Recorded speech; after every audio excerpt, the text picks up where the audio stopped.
ভাই কিতা সামান লইয়া গেল কিতা খামাইছলাই খালি লইয়া গিয়া হাজির হইছ কোন মশা লইয়া গেছো সারা সবে বুঝি লই ভাই একটা ভয়ঙ্কর ময়দানে মাসর হইব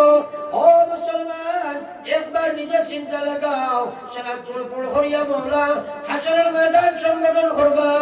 হাসরের ময়দান আল্লাহ গঠন করব তামাজি জমিন ওখানে আল্লাহ বানাইবা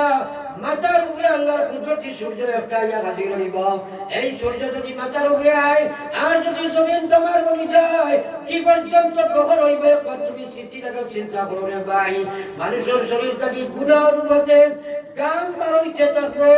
সোয়াল করবার গাম নাই গুনার গাম বার হইব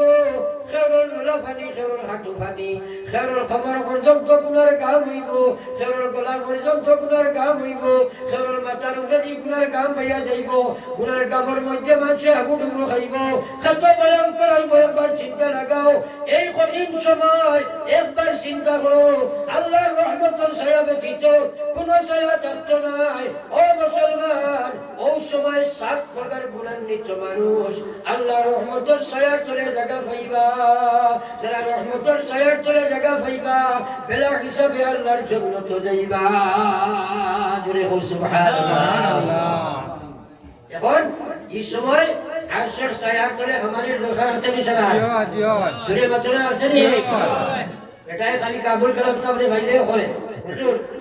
দোয়া করে জানি আল্লাহ একটু সুয়া দিতে পারে একদিন টাইম কইলা বেটা ইয়া কেমন আগে বসে কই জিনে হুজুর আবু করছি না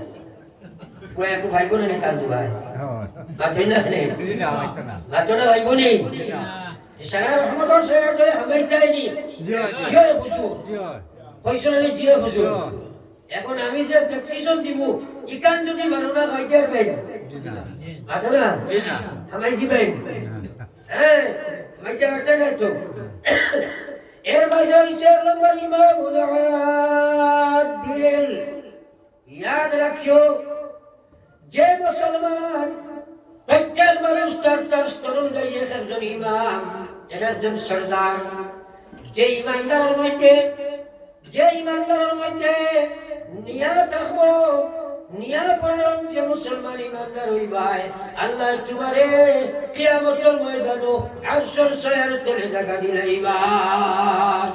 সুবহানাল্লাহ আমরা মাঝে নিয়া কর মাঝে আছে নিয়ার বার যদি চাওয়া যায় যে নিজের ব্যাপারে সব নিয়া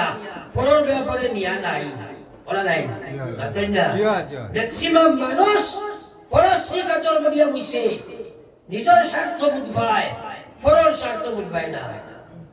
হ্যাঁ আমার ভাই আপনার হুজুর কখন নিয়া যদি তোমার মধ্যে থাকে না তা বলে আরশের ছায়া চলে জায়গা পাওয়া যায় না আব্বার কাছে নিয়া চুকাইয়া খাইতে নাই আম্মার কাছে প্রকৃত নিয়া নাই সারা খালি মতলবর নিয়া ফুয়ায় থেকে টেকা রুচি করে একে 5 ওয়াক্তের নামাজ যদি পড়ে না বড় মায়া করো হয় যাতে 5 ওয়াক্তের নামাজ পড়ে কিন্তু রুচি বালা নাই আব্বাই গুলো দেখতে পারেন না গ্রামে মারা আসেনি না নাই মাতনা আসেনি না সারা সমান নাই কিন্তু ম্যাক্সিমাম হলো হয়ে গেছে এক সাহাবী তার এক ফুয়ারে এক লাঠি এনে দিছিল খুব মায়া করেন ইগুরে লাঠি এনে দিছিল হাদিয়া নবীজি আইয়া গিয়া কইলা ইয়া রাসূলুল্লাহ আমার